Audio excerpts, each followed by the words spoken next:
तो दोस्तों आज हम फिर से आपके लिए लेकर आए हैं देश दुनिया की तमाम ताजा बड़ी खबरें। सबसे पहली बड़ी खबर में आपको बताएंगे दोस्तों कि यूपी के बहराइच में हिंदू मुस्लिम की हिंसा के बाद मुसलमानों के एनकाउंटर से आग बबूला हुए अखिलेश यादव एनकाउंटर को बताया फर्जी, जांच कराने की कर दी मांग। अब कई पुलिस अधिकारी जाएंगे जेल। शाहरुख खान के बेटे आर्यन खान को गिरफ्तार करने वाले अधिकारी समीर वानखेड़े महाराष्ट्र में लड़ेंगे विधानसभा चुनाव, कई पार्टियों से मिला है ऑफर। बहराइच हिंसा में 2 मुसलमानों के एनकाउंटर पर नाराज हुए असुद्दीन ओवैसी, योगी पर बोला हमला, बोले योगी की ठोक देने वाली नीति के कारण यूपी पुलिस कर रही है यूपी में फर्जी एनकाउंटर। हमास हिजबुल्लाह से जंग लड़ते लड़ते बर्बाद हो गया इजराइल के पास रॉकेट हो गए खत्म, अब एक एक देश से मांग रहा है माफी। हिंदू देवी देवताओं का मजाक उड़ाने वाले मुस्लिम कॉमेडियन मुनव्वर फारूकी की लॉरेंस बिश्नोई करेगी गैंग हत्या। लॉरेंस बिश्नोई गैंग ने मुनव्वर फारूकी की दी है जान से मारने की धमकी, पुलिस ने बढ़ाई सुरक्षा।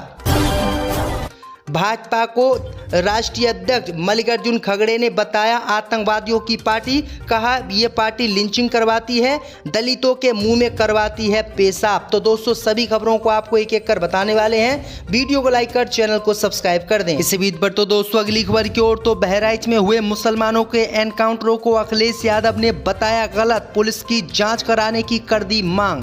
जी दोस्तों आपको बता दें कि उत्तर प्रदेश के बहराइच में हिंदू मुस्लिम की हिंसा के बाद 2 मुसलमानों का यूपी पुलिस ने एनकाउंटर कर दिया है। वहीं आपको बता दें कि इस एनकाउंटर पर उत्तर प्रदेश के पूर्व मुख्यमंत्री अखिलेश यादव ने सवाल उठाए हैं और यूपी पुलिस को निशाने पर लिया है। अखिलेश यादव ने कहा है कि जब कभी भी यूपी में हो रहे एनकाउंटरों की जांच होगी तो बहुत सारे पुलिस वालों के खिलाफ कार्रवाई होगी, ये लोग जेल भी जाएंगे क्योंकि ये लोग उत्तर प्रदेश में गलत एनकाउंटर कर रहे हैं और ये फर्जी एनकाउंटर कराए जा रहे हैं। अखिलेश यादव ने आरोप लगाया है कि जिस पत्रकार ने सबसे पहले झंडा उतारने वाला वीडियो वायरल किया था उसे बीजेपी वालों ने काफी पीटा है। आगे अखिलेश यादव ने कहा है कि भाजपा इस समय अंग्रेजों की तरह डिवाइड एंड रूल की नीति पर काम कर रही है और उत्तर प्रदेश पुलिस को बीजेपी सरकार ने बिगाड़ दिया है। अखिलेश यादव ने कहा है कि जो एनकाउंटर 2 मुसलमानों का बहराइच हिंसा में किया गया है वो एनकाउंटर फर्जी है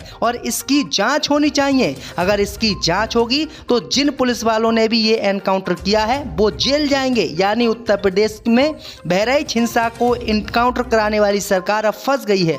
इसी बीच पर तो दोस्तों अगली खबर की ओर, तो शाहरुख खान के बेटे आर्यन खान को गिरफ्तार करने वाले समीर वानखेड़े की राजनीति में हुई एंट्री, शिंदे की उद्धव ठाकरे पार्टी से लड़ेंगे चुनाव। जी दोस्तों आपको बता दें कि शाहरुख खान के बेटे आर्यन खान को गिरफ्तार करने वाले अधिकारी समीर वानखेड़े इस समय महाराष्ट्र विधानसभा चुनाव को लेकर चर्चा में हैं। खबर सामने निकल कर आई दोस्तों कि समीर वानखेड़े आने वाले विधानसभा चुनाव में विधानसभा का चुनाव लड़ सकते हैं। दरअसल आपको बता दें कि खबरें आ रही हैं कि महाराष्ट्र विधानसभा चुनाव में समीर वानखेड़े एकनाथ शिंदे की शिवसेना से चुनाव लड़ सकते हैं। पता चला है कि वो धारावी विधानसभा सीट से चुनाव लड़ सकते हैं। आर्यन खान के केस के बाद समीर वानखेड़े पर आरोप लगे थे कि उन्होंने आर्यन खान को झूठे केस में फंसाया और इसके बाद उनकी मुसीबतें बढ़ गई थीं।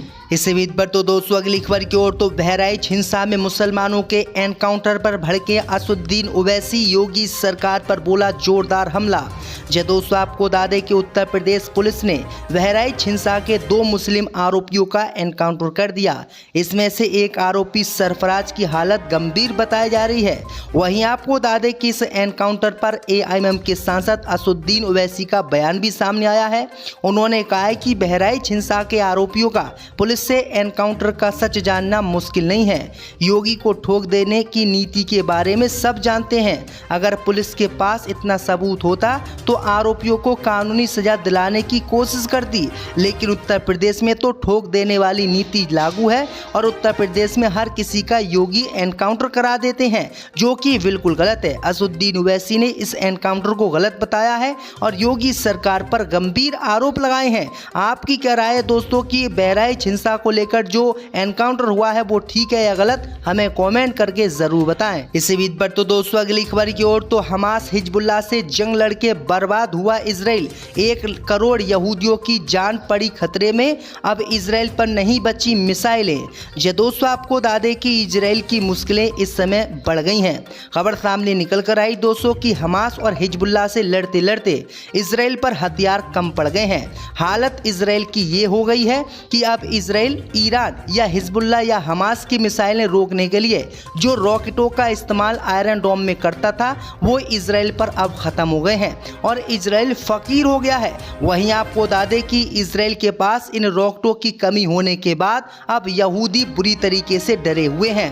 अब इजराइल के लोग प्रधानमंत्री नेतन्याहू के खिलाफ खड़े हो गए हैं और आरोप लगाया है कि 1 करोड़ लोगों की जान जो है जंग लड़ के इजराइल के प्रधानमंत्री नेतन्याहू ने खतरे में डाल दी है कि अगर अब हिजबुल्लाह एक पत्थर भी इजराइल में फेंकेगा तो उस पत्थर को रोकने की इजराइल में ताकत नहीं है क्योंकि उसके पास रॉकेट और मिसाइल खत्म हो गए हैं। तो ये बड़ी अपडेट आ रही दोस्तों कि इजराइल जंग लड़ के बर्बाद हो गया है। इसी बीच पर तो दोस्तों अगली खबर की ओर तो सलमान खान के बाद लॉरेंस बिश्नोई गैंग के निशाने पर आए कॉमेडियन मुनव्वर फारूक की कभी भी हो सकती है हत्या। ये दोस्तों आपको बता दें कि एनसीपी नेता और मशहूर व्यापारी बाबा सिद्दीक की मौत के बाद से ही लगातार लॉरेंस बिश्नोई और उसकी गैंग का नाम चर्चा में है।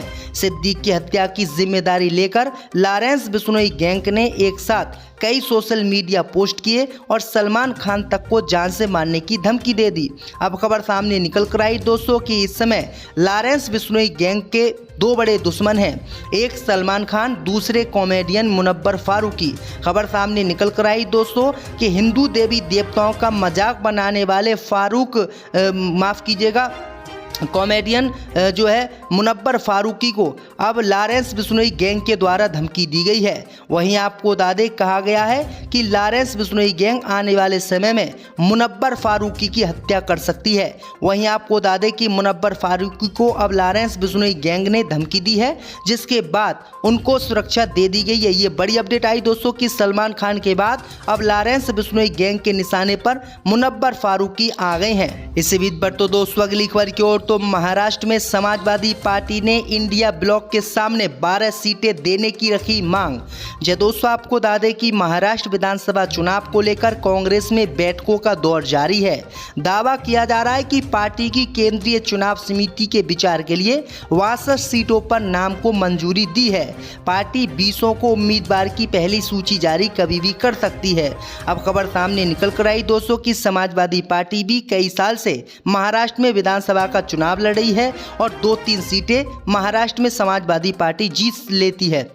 अब खबर सामने निकल कर आई दोस्तों कि महाराष्ट्र में इंडिया गठबंधन में शामिल होने के लिए समाजवादी पार्टी ने 12 सीटें कांग्रेस पार्टी से मांगी है। वहीं आपको बता दें कि कांग्रेस पार्टी ने फिलहाल 12 सीटें देने से इनकार कर दिया है। कांग्रेस पार्टी समाजवादी पार्टी को महाराष्ट्र विधानसभा चुनाव में 3 सीटें देने के लिए तैयार हैं, लेकिन अखिलेश यादव 12 सीटें मांग रहे हैं।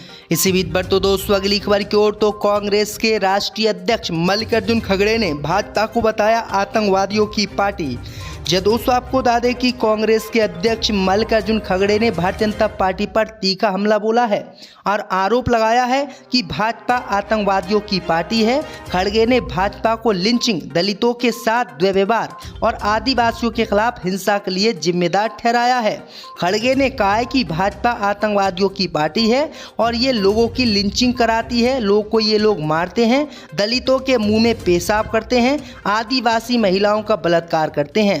वहीं आपको बता दें कि आगे खड़गे ने कहा है कि भाजपा समाज को बांट रही है और समाज को बांटकर पूरे देश को बर्बाद करना चाहती है। इसी बीच पर तो दोस्तों अगली खबर की ओर तो पन्नू की हत्या की कोशिश करने के आरोप में भारतीय खुफिया अधिकारी गिरफ्तार, अमेरिका ने भारत को दी जानकारी।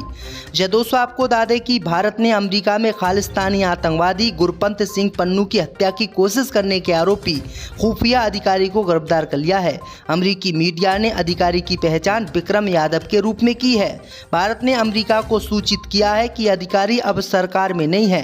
भारतीय जांच दल भी 15 अक्टूबर को अमेरिका जाएगा। वाशिंगटन में एक अमेरिकी अधिकारी ने हिंदुस्तान टाइम को बताया कि भारत ने अमेरिका को बताया है कि उसने अमेरिकी न्याय विभाग के अभियोग में CC1 के रूप में पहचान किए गए व्यक्ति को गिरफ्तार किया है। इस व्यक्ति पर अमेरिकी धरती पर एक अमेरिकी नागरिक की हत्या की साजिश रचने का आरोप लगाया गया है।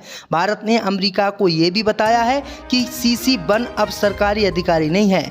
आरोपों के बाद गठित उच्च स्तरीय जांच समिति इस व्यक्ति के अन्य संबंधों की जांच अमेरिका में कर रही है और इसको अब अमेरिका में जेल भेज दिया गया है। यानी भारत का नाम अब एक बार और खराब होने वाला है, क्योंकि इस व्यक्ति पर गंभीर आरोप अमेरिका में लगे हैं।